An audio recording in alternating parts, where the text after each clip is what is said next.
Brittany from Gray Gray Designs, and I'm going to show you today how to make a DIY bunny Easter cake that's totally adorable and totally easy using just a couple things you get at your local grocery store and on shindigs.com. So here we go.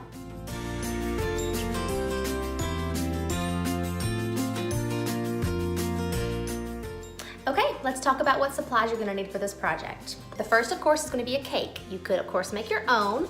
I picked this one up at my local Small Cakes franchise. It's just a white 6-inch cake frosted with buttercream frosting and just a little piping at the bottom. We wanted it smooth and pretty. Then a couple of things you're gonna need from shindigs.com. The first one is gonna be this garland of roses. We're gonna use the pink ones on here in just a second. Then the second is gonna be these wearable Easter bunny ears. These are gonna go in the top of our cake.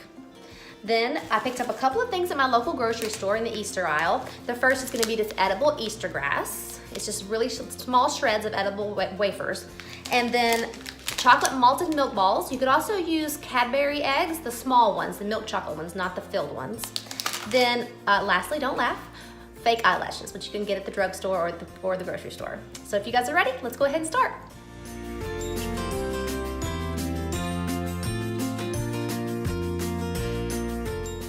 Here's step one. So I've taken the edible Easter grass and I've just sprinkled it lightly around the bottom of the cake, just where the piping is. We just want to have a little light touch of the Easter grass at the bottom. Now whatever you have left, I recommend putting a piece of parchment underneath, and then you can just kind of tap the cake like that, and then the excess grass will come off and fall down out of the parchment. You just throw it away so it's not so big of a mess. All right, on to step two. Okay, step two is the eyelashes. So I've just taken the false eyelashes, which are already a little bit sticky, and then stuck them right into the icing where the eyes of the bunny should go. She's cute, right? All right, step three is our bunny's nose. So that's where the malted milk balls come in. So I've taken one of those malted milk balls, the pink one of course, and put it right here where her nose should be. Okay, so our next step is gonna be the bunny ears.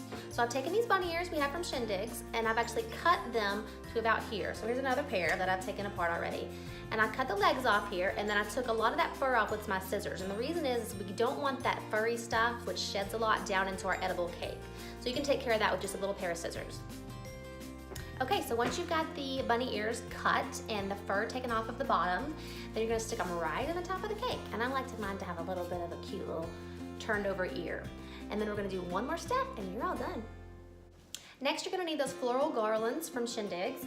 Remember we had the pink and red flowers. And what I've done is I've taken these and cut the pink ones off just with a pair of craft scissors.